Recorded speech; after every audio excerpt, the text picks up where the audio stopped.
Graça e paz, queridos, estamos de volta para mais uma aula, mais um momento de aprendizado, mais um momento de crescimento aqui através da Setup. Hoje nós estamos ministrando a aula de pneumatologia ou paracletologia, ou mais conhecida como a doutrina do Espírito Santo. Nós estamos hoje na terceira aula. Nós já demos a primeira aula, que foi a aula de Trindade. Semana passada nós ministramos aqui a aula sobre quem é o Espírito Santo, ou a pessoa do Espírito Santo. E agora nós estamos, mais uma vez, voltando aqui para a terceira aula, hoje falando sobre nomes e símbolos do Espírito Santo. Então tem uma aula linda, grande para a gente aqui pela frente. Amém? Que a paz do Senhor Jesus é para os irmãos que já estão chegando. Que Deus abençoe grandemente em nome de Jesus. Vai compartilhando, vai mandando para frente aí. Amém? Eu tenho certeza que vai ser um momento de bênção para a gente, vai ser um momento de muita grandeza e de muita aproximação do Espírito Santo para nós. Nós precisamos mais do que tudo de conhecermos o Espírito Santo, conhecermos aquele que mora dentro de nós, aquele que nos chama de amigo, aquele que é o nosso consolador, para sermos mais do que abençoados por Ele. Louvar a Deus aqui pela vida da minha esposa que já está entrando aí, ela que sempre nos assessora, compartilhando as lives, também para as nossas páginas, presbítero Leonardo também de Angra, vi que tem mais alguém aqui, deixa eu ver se consigo ver o nome aqui de quem já está conosco, vai dando um oi aí pra gente, tá bom? Os nomes não estão aparecendo pra gente aqui, mas você que já está chegando aí, tá bom? Vai deixando aí a sua paz, deixando o seu oi, sejam todos bem-vindos aqui no meio de nós, eu tenho certeza que vai ser bênção esse momento de aprendizado, esse momento de crescimento para a nossa vida espiritual. Quanto mais a gente conhece o Espírito Santo, mais a gente tem liberdade para clamar por Ele, para se encher dEle e automaticamente receber tudo que já está liberado para a gente. Amém? Tem muita coisa que a gente não recebe simplesmente porque não conhece. E por não conhecer a gente não pede, e por não pedir a gente não recebe. Então seja muito bem-vindo você que está chegando aqui, você que está aparecendo aqui já pra gente, está provando que ama o estudo, ama aprender mais de Deus. Compartilha aí, queridos. Antes da gente dar início aqui, você já vai compartilhando, tá bom? Vai mandando pra frente aí pra gente conseguir levar essa live para o máximo de pessoas possível, para que elas sejam abençoadas também, para que elas sejam enriquecidas também por esse conhecimento. Para você que vai assistir depois, também seja muito bem-vindo.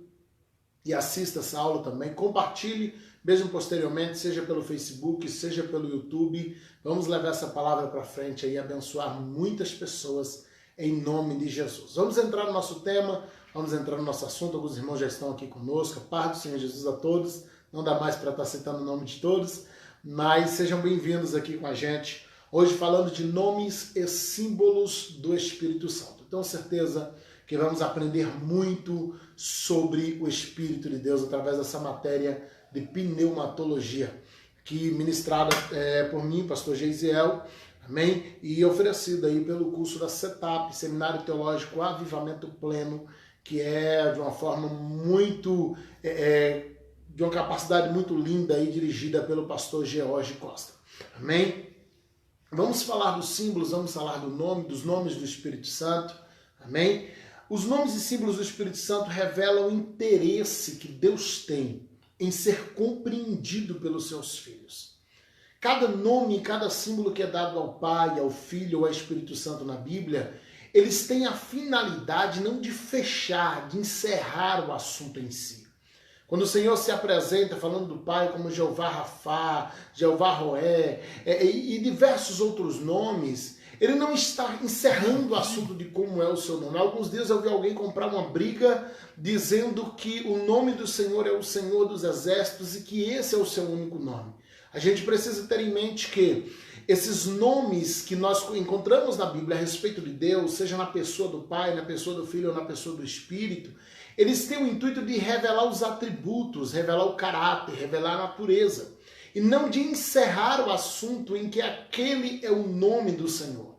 Mas que nós possamos entender que cada vez que você encontra o Senhor é a nossa bandeira, o Senhor é o nosso guerreador, o Senhor é o nosso médico, o Senhor é aquele que sara. Na verdade são nomes que poderiam ser chamados até de adjetivos, porque eles revelam a natureza, eles revelam o caráter de Deus.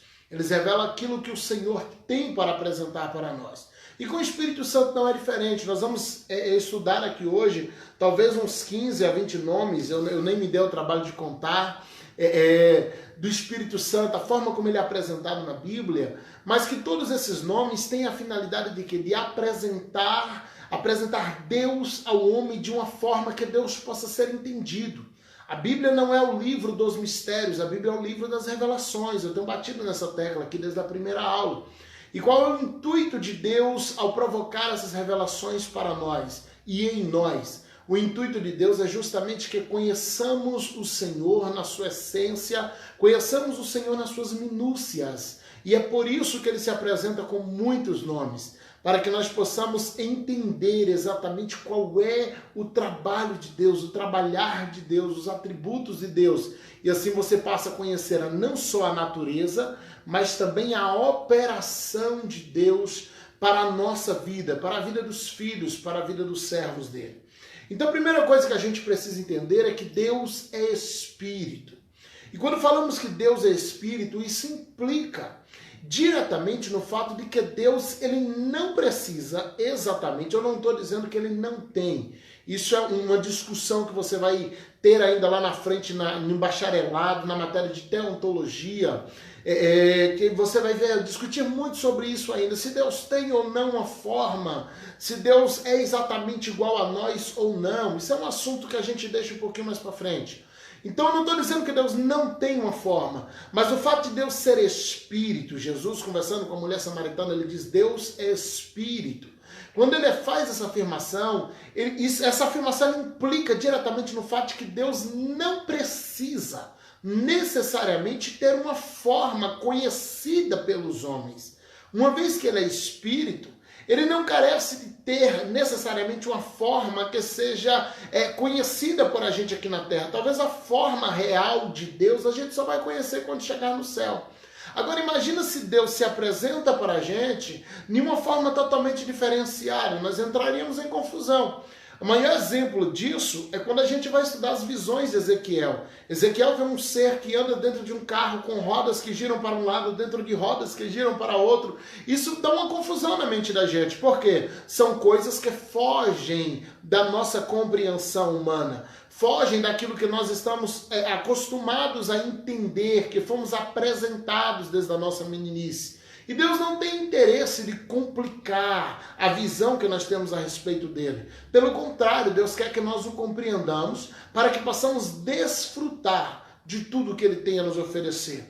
E nessa tentativa de se expressar para nós, o Senhor ele vai se apresentar com formas humanas, ele vai se apresentar com sentimentos humanos e ele vai se apresentar com nomes humanos, para que a gente possa ter uma compreensão de quem é o Senhor. Primeira coisa que eu falei foi de formas humanas. Nós chamamos essa atitude de Deus, essa ação de Deus, de antropomorfismo. O que é o antropomorfismo? É justamente Deus se apresentando de uma forma humana, Deus se apresentando como homem. Quando a gente vai para Isaías capítulo 59, versículo 1, a Bíblia diz, eis que as mãos do Senhor não está encolhida, para que não possa abençoar, nem os seus ouvidos agravados para que não possa ouvir. Observe que nós já temos duas características humanas aqui, mãos e ouvidos. Pastor, está dizendo que Deus não tem mão? Está dizendo que Deus não tem ouvido? Não, não estou dizendo isso. Estou te dizendo que Deus é Espírito.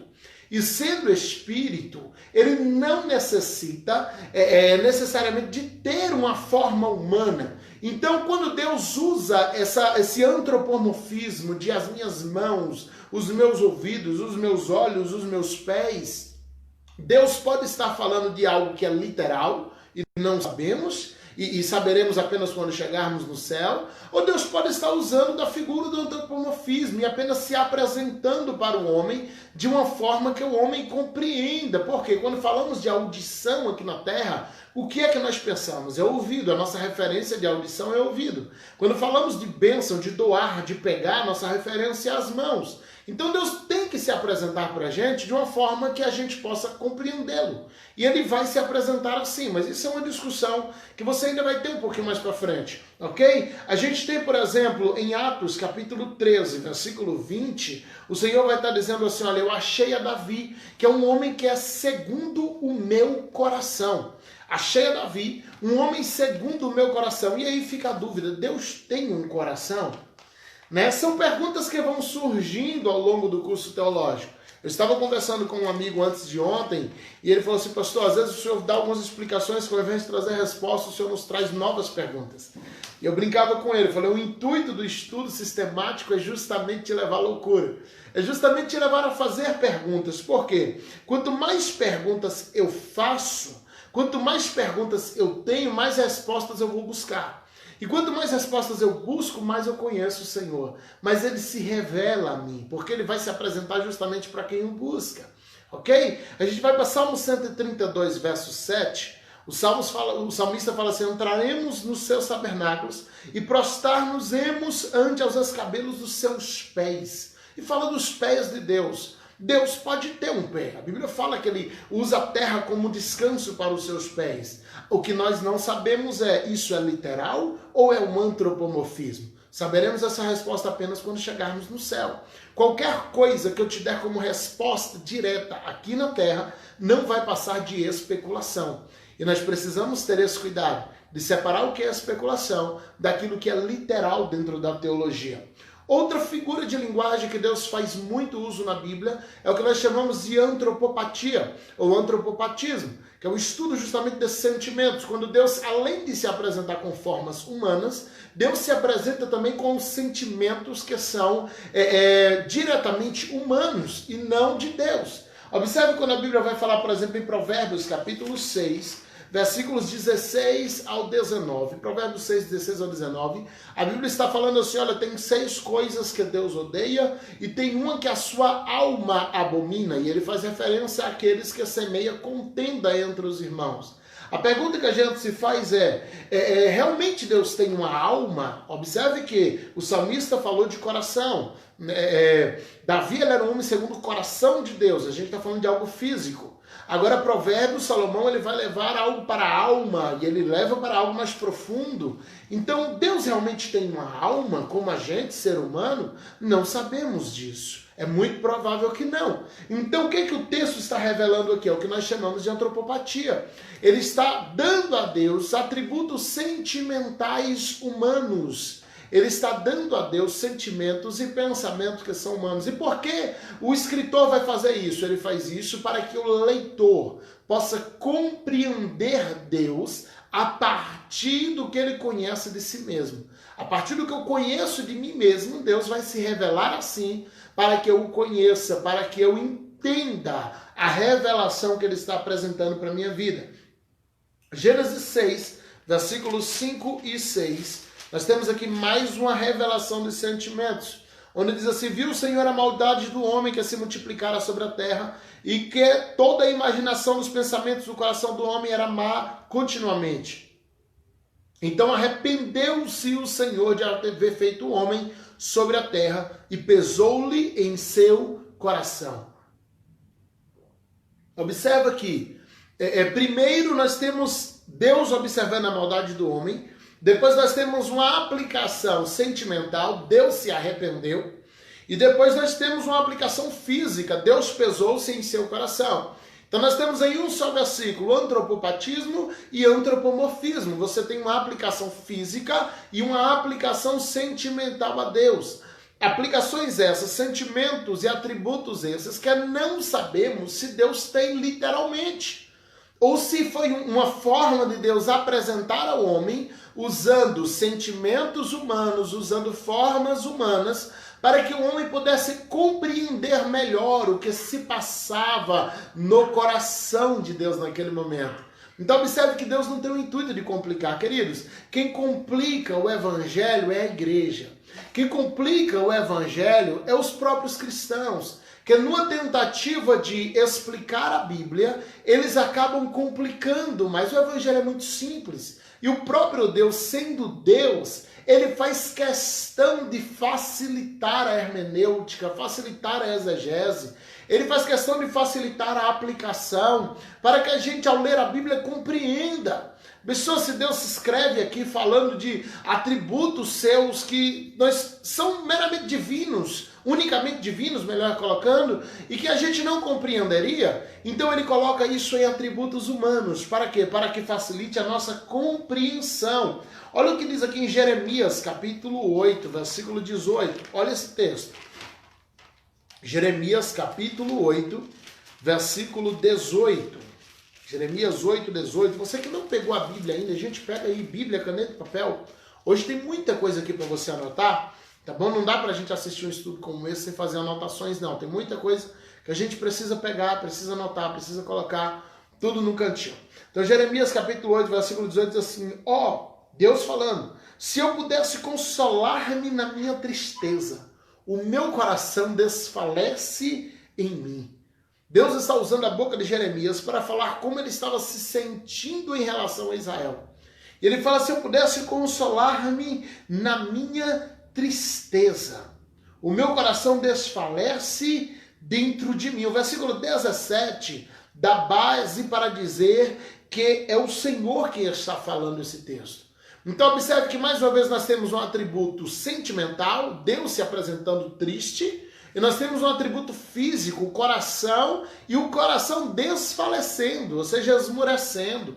Então Deus tem esse sentimento de tristeza realmente? Acredito que não. Mas por que ele se apresenta assim? É uma antropopatia, um antropopatismo, para que você compreenda como Deus está se sentindo a partir dos sentimentos que você conhece, a partir de um órgão físico que você conhece. O coração, a tristeza, são atributos humanos, são peças humanas, que Deus vai aplicando a si mesmo para facilitar a sua compreensão. Então observe que o interesse de Deus, queridos, por trás de tudo isso, é apenas facilitar a nossa compreensão da palavra dele, facilitar a nossa compreensão do evangelho, facilitar a nossa compreensão da pessoa dele.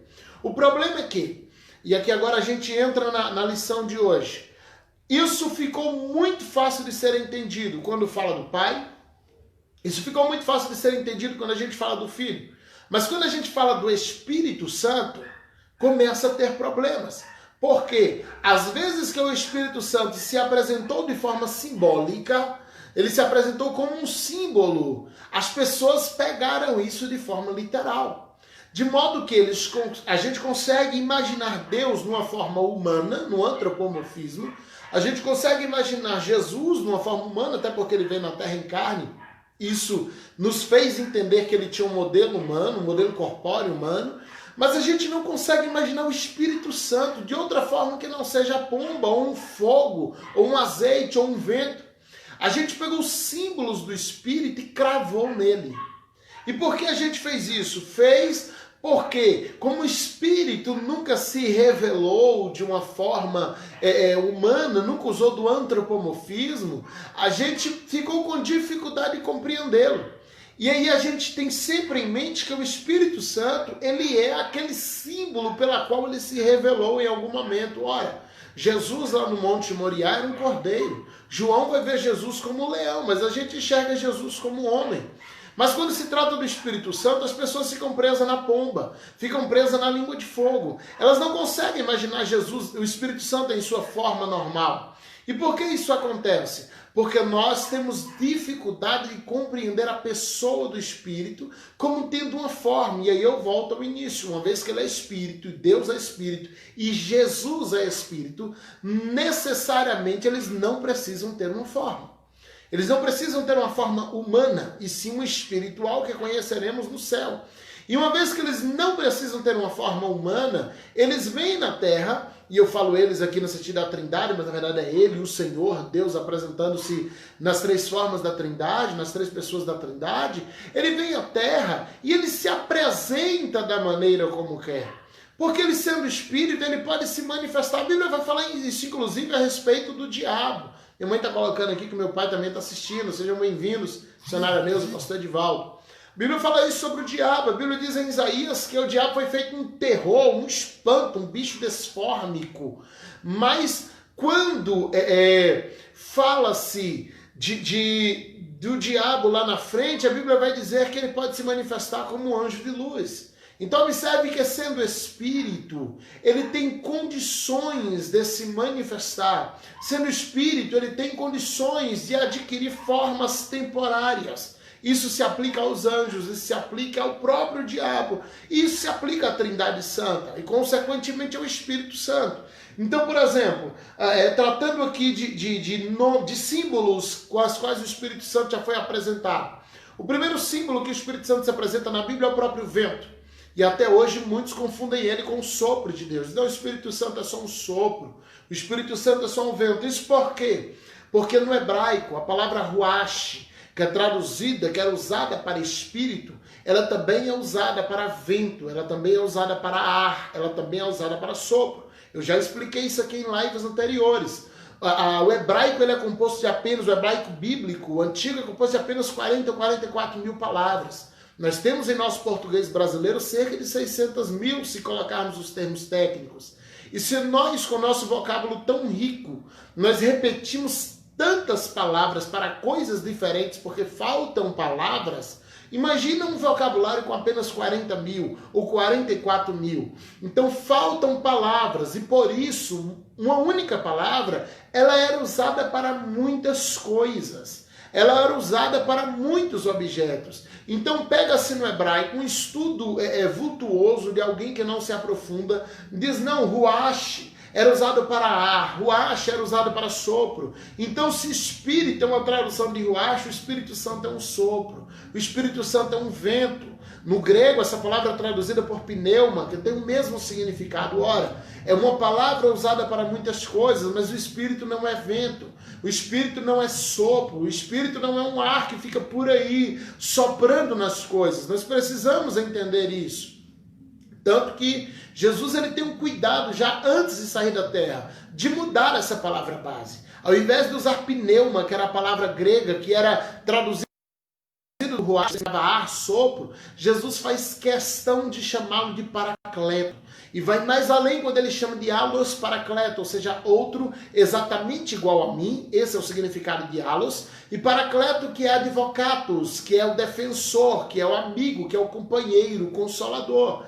Então observe que Jesus ele faz essa correção da palavra base que era usada, do ruach, do pneuma. Jesus diz, olha, deixa essas palavras porque elas vão dar confusão lá na frente. E ele chama o Espírito Santo de paracletos. Ele chama o Espírito Santo de advogado, de consolador, de confortador, de amigo, de companheiro. Ele dá essa outra visão para o Espírito Santo, essa outra nomenclatura para o Espírito Santo, para que a gente justamente se livrasse dessa tradução errada, para que a gente se livrasse dessa ideia errada que muitos têm. Então o Senhor faz questão de corrigir isso. Outra tradução que tem feito pelo Espírito Santo é que o Espírito Santo tem a forma de água. E alguém diz, não, o Espírito Santo tem as águas de Deus. Ora, mesmo profeticamente, águas na Bíblia fala de palavra.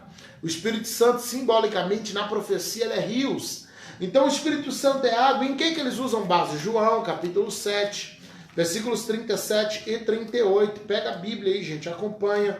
Tá bom? Você que está assistindo sem a Bíblia, pega lá a Bíblia. A gente está dando essas aulas baseadas nessa revistinha, Conhecendo o Espírito Santo, da editora Palavra Verdadeira. É uma revista de autoria minha, ok? Que a gente já tem ministrado aí. Temos 31 revistas, 31 edições já publicadas. E nós estamos dando essa matéria baseada nessa revista, Conhecendo o Espírito Santo. Você que é aluno aí do setup, você vai estar recebendo uma revistinha dessa. Pega aí com o pastor George Costa, tá bom? Acerta com ele aí. E nós estamos baseando nessa revista. Tem sido bênção. Você que nos acompanha, assim que a gente acaba essa live aqui, ela é publicada também em nossas páginas no YouTube. Então entra lá, curte, pr.geisiel Santos, tá bom? Pastor Geisiel Santos, pastor abreviado aí, tanto no Facebook quanto no YouTube, pr.geisiel Santos. Entra lá, curte, se inscreve no canal. Eu tenho certeza que vai ser abençoador para a sua vida. E lá tem mais de 100 lives e ministrações, estudos, mensagens que vão abençoar muito a sua vida. Tem um pouco mais no Facebook do que no YouTube, mas tem muitas ministrações lá que vai ser abençoadora para a sua vida, tá bom? Também na página do CEMAP Oficial, tanto no Facebook quanto no YouTube, essa live ela fica registrada. Então João 7, 37 ao 38 é o que dá base para dizerem que o Espírito Santo ele é uma água. E Jesus ele vai falar assim, no último dia, o grande dia da festa, Jesus pôs-se em pé e clamou dizendo, se alguém tem sede, venha a mim e beba, quem crê em mim, como diz as Escrituras, rios de água viva correrão do seu ventre. E isso disse ele do Espírito que haviam de receber os que crescem. Então observe que Jesus ele fala que aquele que recebesse o Espírito, ele correria um rio de água viva de dentro de si. Ele fala de um manancial que jorra sem cessar e que transbordaria de nós para poder abençoar a outros. E aí as pessoas pegam isso aqui e dizem, não, o Espírito Santo, ele tem a forma de água, ele tem a forma de rio. Queridos, isso é simbólico, é profético. A profecia e a poesia, ela faz uso de linguagens figuradas, ela faz uso de linguagens simbólicas que a gente precisa respeitar e aprender a traduzir essas palavras proféticas para não darmos a ela uma interpretação literal, ok? Nós precisamos entender isso dentro da palavra de Deus. Outra tradução que se dá é de que o Espírito Santo ele é fogo. Isso porque em Êxodo 3, versículo 2, diz que o Espírito estava lá sobre o tabernáculo, a tenda de oração, como uma coluna de fogo. Então diz o Espírito Santo é um fogo. Paralelo a isso está Apocalipse, capítulo 4, versículo 5, em que faz uma menção do Espírito Santo na figura do fogo. Apocalipse capítulo 4, versículo 5 diz que do trono saíam relâmpagos e trovões e vozes diante do trono. Ardiam 7 lâmpadas de fogo, as quais são 7 Espíritos de Deus. Minha esposa está colocando minhas páginas aí. Obrigado, filha. Missionária Daniele Santos, sempre atenta aí, nos ajudando. Tá bom? Então, Apocalipse 4, 5 diz que ardiam 7 lâmpadas de fogo e era o Espírito Santo. E alguém diz, então o Espírito Santo é fogo. Porque em Atos 2, quando ele desceu como línguas de fogo.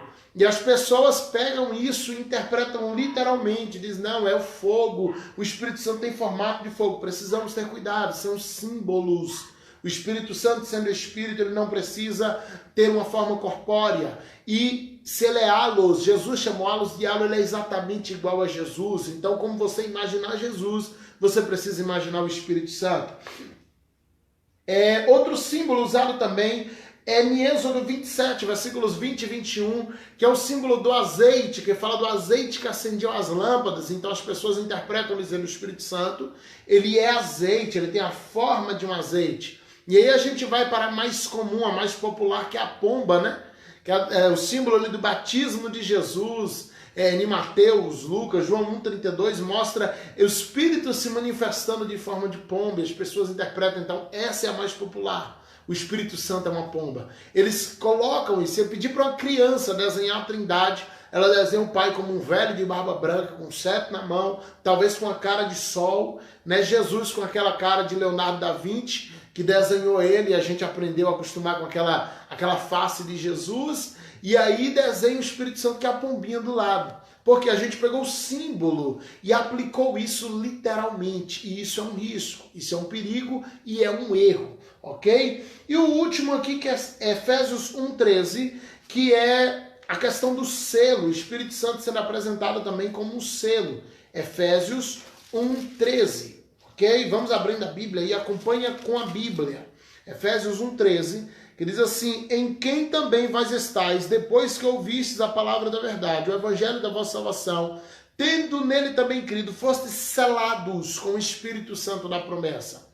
Então, queridos, todos esses nomes que a gente falou aqui são símbolos do Espírito, para revelar a natureza do Espírito.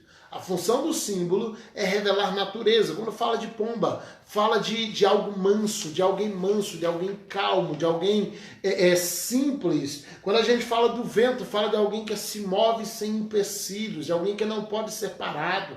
Quando a gente fala de águas ou de rios, fala de alguém que corre, que jorra sem cessar, que nunca se acaba. E aí quando a gente fala do fogo, fala daquilo que consome. O Espírito Santo, o fogo do Espírito, ele tanto consome o pecado quanto ele queima o crente, ele reaviva o crente. Então são símbolos para revelar a natureza do Espírito. Não são informações literais de que o Espírito tem uma forma de pomba, ou de fogo, ou de rio, ou de azeite, ou de qualquer outra coisa. Nós precisamos aprender a interpretar o texto profético, ou do contrário a gente vai fazer aplicações erradas, fazer aplicações que não condizem com a verdadeira exegese bíblica e dar ao Espírito Santo atributos que não são realmente, não revelam literalmente ele. Outra questão são os nomes do Espírito. Nós aprendemos a falar Espírito Santo e isso para nós tem bastado, tem sido muito bom. Mas a Bíblia apresenta aqui uma série, dezenas de nomes do Espírito e eu quero estudar alguns agora com você para que a gente compreenda essa questão do Espírito Santo nos seus nomes, nos seus atributos. Primeiro nome que a gente tem está aqui em Efésios capítulo 1, versículo 17, em que Paulo vai escrever aos Efésios dizendo que para que Deus, o Deus de nosso Senhor Jesus Cristo, o Pai da Glória, vos dê em seu conhecimento o espírito de sabedoria e de revelação. Que o Pai vos dê espírito de sabedoria e de revelação. Portanto, o primeiro nome que nós temos do Espírito Santo na Bíblia é Espírito de sabedoria e Espírito de revelação, ou Espírito de entendimento. Isaías capítulo 11, versículo 2. Eu vou pedir se tiver alguém mexendo na página aí, por favor. Tá bom? Se minha esposa tiver como entrar em contato com o pastor Jorge Costa e perguntar se tem alguém mexendo na página, porque está cortando a nossa transmissão aqui. Ok? Então o primeiro nome é Isaías capítulo 11, versículo 2, Efésios 1, 17, que diz que o Espírito é um espírito de sabedoria, mais uma vez revelando um atributo do Espírito. Não quer dizer exatamente que o nome do Espírito é Espírito de sabedoria, mas é uma revelação do trabalho do Espírito, em que Jesus vai profetizar sobre ele em João 14, dizendo, quando ele vier, ele vos ensinará todas as coisas. Ok? Segundo nome que a gente tem também está em Isaías capítulo 11, versículo 2. Vamos ler esse texto. Que o Espírito é chamado de Espírito de conselho. Amém? Espírito 11, versículo 2. O Espírito é chamado de Espírito de conselho. E vai dizer assim, repousará sobre ele o Espírito do Senhor, o Espírito de sabedoria e de inteligência, o Espírito de conselho, o Espírito de fortaleza, o Espírito de conhecimento e o Espírito do temor do Senhor. Então observe que esse Espírito Santo ele vai recebendo diversas nomenclaturas na Bíblia. E a função dessas nomenclaturas é justamente fazer com que nós compreendamos o trabalho, a obra, os atributos, o caráter do Espírito Santo.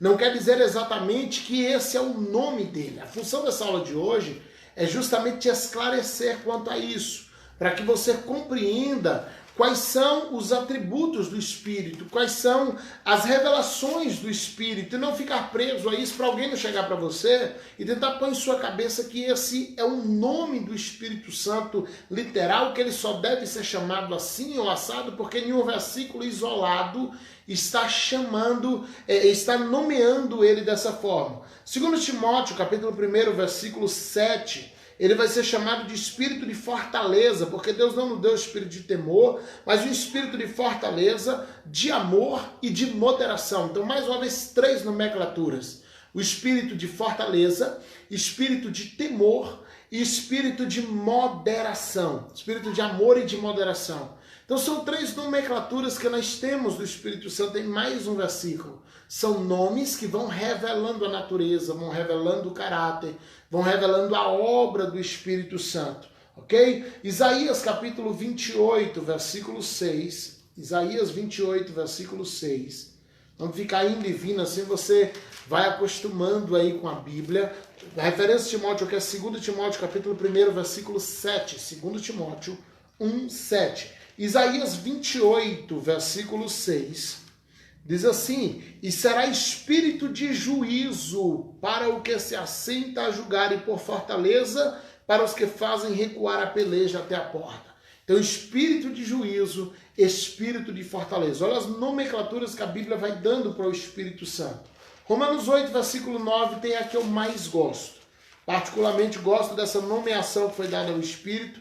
Ele diz assim: vós, porém, não está na carne, mas no Espírito. Se é que o Espírito de Deus habita em vós. Se alguém não tem o Espírito de Cristo, esse tal não é dele. Então a referência que agora fala do Espírito de Cristo, do Espírito do Senhor. É uma nomenclatura agora que atribui a Jesus, que fala de Jesus. Então, nós precisamos ter esse cuidado, né, de conhecer cada atributo do Espírito Santo, de conhecer as funções, de conhecer o caráter, de conhecer a obra do Espírito Santo. E ele vai se revelando a nós, ele vai se apresentando para a igreja. Outra nomenclatura está em Romanos, capítulo 8 também, no versículo 2, que diz assim: porque a lei do Espírito de vida em Cristo Jesus nos livrou da lei do pecado e da morte. Então observa que agora Romanos 8:2 ele é chamado de Espírito de vida. Por quê? Porque ele traz vida para a gente. A Bíblia diz que ele vivifica.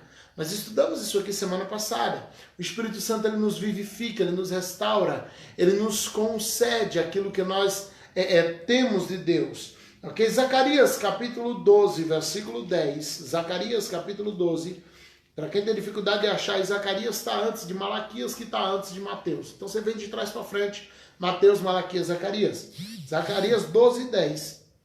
Diz: sobre a casa de Davi, sobre os habitantes de Jerusalém, derramarei o espírito de graça e de súplica. Observa agora que fala de um espírito de graça e súplica. Então, mais uma vez, nós temos uma nova nomenclatura do Espírito Santo, agora falando de espírito de graça. E que Espírito Santo, qual a maior obra do Espírito Santo se não foi exatamente compartilhar, distribuir a graça de Deus? Ele vem para trazer vida, e essa vida ela chega a nós por meio de quê? Por meio da graça. Não vem de nós para que ninguém se glorie. Efésios, Paulo escrevendo aos Efésios. Não vem de obras, mas ele vem pela graça de Deus. Pela graça sois salvos, é por meio da fé. 1 Pedro, capítulo 4, versículo 14. 1 Pedro, primeira epístola de Pedro, capítulo 4, versículo 14. Vai dizer assim: se pelo nome de Cristo sois vituperados, bem-aventurados sois, porque sobre vós repousa o Espírito da glória de Deus. Agora fala de um Espírito da glória, um Espírito que manifesta a glória, um Espírito que revela a glória, o Espírito que distribui a glória de Deus, que toda a revelação da glória de Deus ela passa pelo Espírito Santo, ela chega até nós por meio do Espírito Santo. Ele é a própria glória de Deus. 2 Coríntios, capítulo 4, versículo 13. 2 Coríntios, capítulo 4, versículo 13. Vamos de Bíblia, gente. Aproveita para treinar. Ok? 2 Coríntios 4, 13. Somos blasfemados e rogamos até o presentemente temos... Não, estou lendo 1 Coríntios, é o segundo. 2 Coríntios 4, 13. Ok. E temos, portanto, o mesmo espírito de fé, como está escrito: criei e por isso falei. Nós cremos também, por isso também falamos. Nós temos um espírito de fé. Eu amo esse versículo, porque ele é a base do evangelho. Diz assim: criei e por isso falei. Ele é a base da pregação, melhor dizendo. Porque eu só posso vivenciar, ensinar aquilo que eu creio. Precisa estar no meu coração para que possa fluir da minha boca com vida. Tudo que sai pela minha boca sem antes passar pelo meu coração, isso não tem vida. Isso não tem a graça de Deus e vai chegar para as pessoas como uma simples informação, como um simples esclarecimento. Mas aquilo que passa pela minha boca, tendo a vida do Espírito Santo, é diferente. E como é que vai ter a vida do Espírito Santo? É quando eu creio piamente naquilo que eu estou afirmando. Quando eu verdadeiramente creio. E isso é feito por meio de quê? Do Espírito da fé. Do Espírito de fé. Aí é outro Espírito, pastor. Tem então uns 20 Espíritos? Não, é o mesmo Espírito Santo.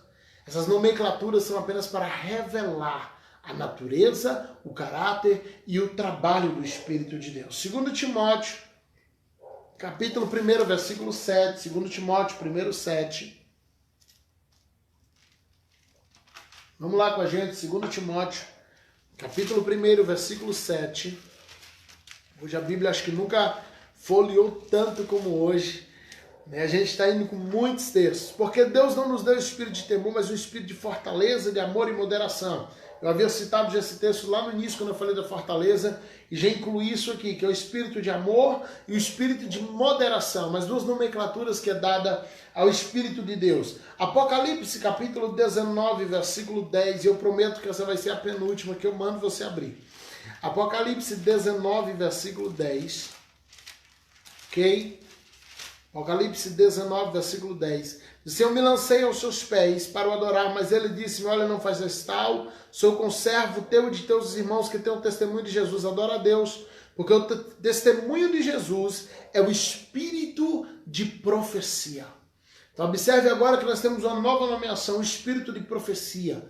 Aquele que avisa, aquele que revela, aquele que prevê, aquele que fala. Então o espírito de profecia é a nova nomenclatura que a gente encontra aqui falando do Espírito de Deus. E o último, que é a primeira epístola de João, capítulo 4, versículo 6. Primeira epístola de João, no capítulo 4, versículo 6. Prometo ser a última que eu vou dar hoje. Diz assim: nós somos de Deus, aquele que conhece a Deus ouve-nos, aquele que não é de Deus não nos ouve. Nisso conhecemos nós o Espírito da verdade e o Espírito do erro. Ele faz uma separação entre o Espírito da verdade, que vem de Deus, e o Espírito do erro, que é o próprio diabo. Então observe que nós temos aqui agora uma nova nomenclatura, o Espírito da verdade.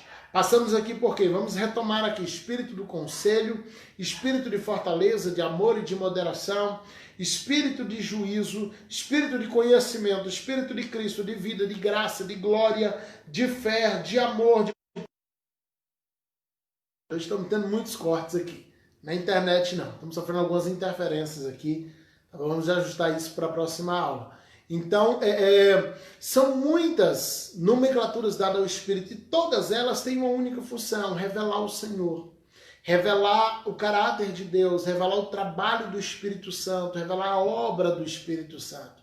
Nós precisamos dessa visão de Deus, nós precisamos dessa compreensão dos mistérios de Deus, para que a gente consiga falar como Paulo escrevendo aqui, dizendo: olha, eu criei e por isso eu também falei.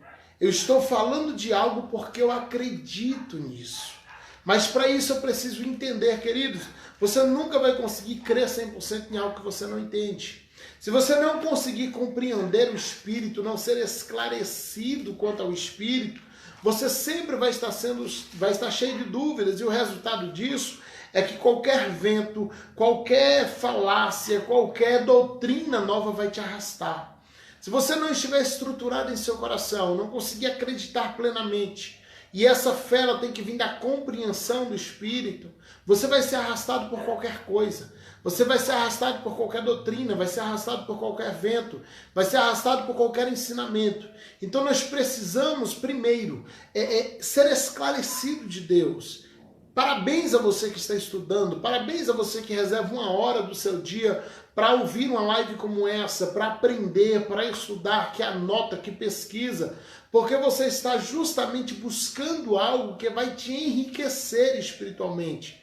Você está buscando algo que vai te enriquecer, que vai te esclarecer, e esse esclarecimento vai fundamentar a sua fé. Amém? A fé ela precisa estar fundamentada em algo que eu entendo, que eu compreendo, que eu sou esclarecido. Eu preciso primeiro ter uma compreensão para que somente depois eu consiga acreditar plenamente e de forma inabalável. Se eu não tenho uma compreensão, eu vou ter dificuldades de esclarecimento, dificuldade de fundamentar isso. Eu vou ter dificuldade de me manter na minha fé, de me manter firme naquilo que eu afirmo para as pessoas. Às vezes tem muita gente que ele está com aquela fé inabalável, hoje ele crê, e acontece, amanhã está desviado. Por que isso? Porque não foi devidamente esclarecido. Tinha uma fé rasa, uma fé superficial, uma fé circunstancial. Então, quando se trata do Espírito Santo, não basta você ouvir falar. Não basta você chegar no culto e falar em línguas estranhas. Ou receber uma profecia. Você precisa compreender o Espírito Santo. Você precisa entender a obra do Espírito Santo, entender a obra do Paracleto, entender a paracletologia, entender a função dele como seu ajudador, seu consolador, seu parceiro, seu companheiro, seu amigo, aquele que não vai te abandonar. Quando você compreende isso, quando você entende realmente a função do Espírito, o papel do Espírito, a importância do Espírito na sua vida, você não vai se abalar mais facilmente. Você não vai conseguir se distanciar mais facilmente por qualquer coisa que acontece, por qualquer evento que aconteça. Não, você vai estar firmado. E quando você estiver firmado, você vai simplesmente estar inabalável na sua fé em Deus. Amém? Guarda essa palavra em seu coração. Minha esposa está colocando de novo minhas páginas aí do Facebook, do YouTube. Daqui a pouquinho esse vídeo eu vou juntar as duas partes e colocar lá no YouTube para que a gente, quem quiser reassistir, possa assistir o vídeo completo. Eu tenho certeza que vai ser de muito crescimento para a sua vida espiritual. Entra lá, curte a página, se inscreve no canal que vai ser bênção para a tua vida. Amém? Deus abençoe.